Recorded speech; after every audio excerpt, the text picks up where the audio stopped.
Hello, my name's Cliff Bolton and this is my 1967 Aston Martin DB6. I've owned the car since 1979 and I've been restoring the car for the last 14 years. The Aston Martin DB6 model was introduced at the 1965 Motor Show. This particular car is March 1967.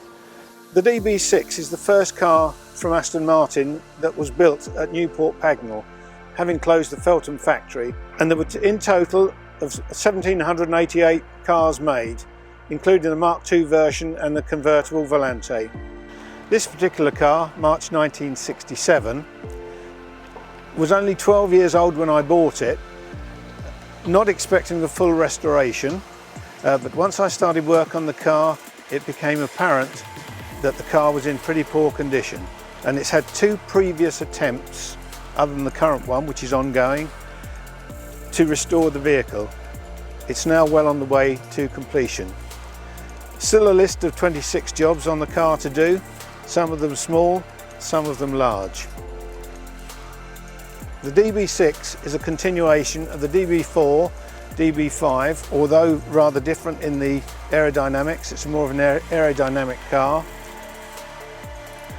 It's a bit faster, again because of the aerodynamics, and it was found that the DB5, when pre-production started and testing started, it was found that over 130 miles an hour the tail of the car started to wag.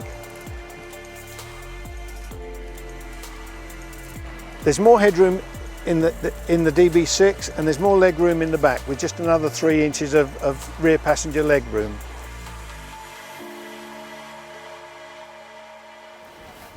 The entire dashboard is absolutely standard. This is how they came out of the factory. It's a great place to sit. Fog lights here, heated rear window, reserve fuel tank, one auxiliary switch which I've now used for intermittent wipers. The difference on the front of the DB6 compared with the 4 and the 5 is they're quarter bumpers instead of a one-piece bumper across the front.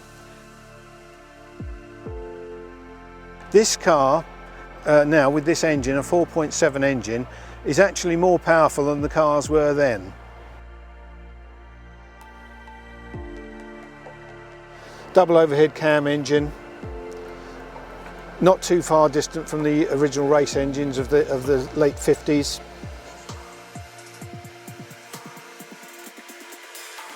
Triple SU carburettor setup.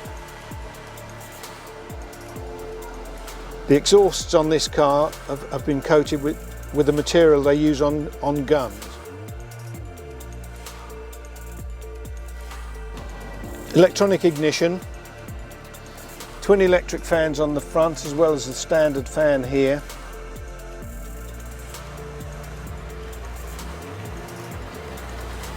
All these components are original, all been restored. New panels in here where they rust. Aston Martin use fiberglass, the same as you use in your loft, for sound insulation on here, and of course it gets wet and rots. These cars did rot very badly. Rust protection was a low priority. Now they're built to a much higher standard, far better than they come out of the factory. It's the original wiring loom in here. In fact, the whole of the car is the original wiring loom.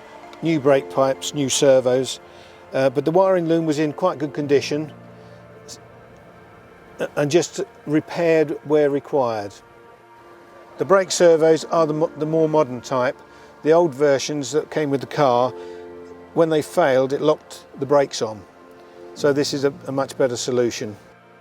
Dual circuit braking system, which was advanced for the car at the time. Aston Martin claimed 270 horsepower for the standard version, 325 brake horsepower for the Vantage version.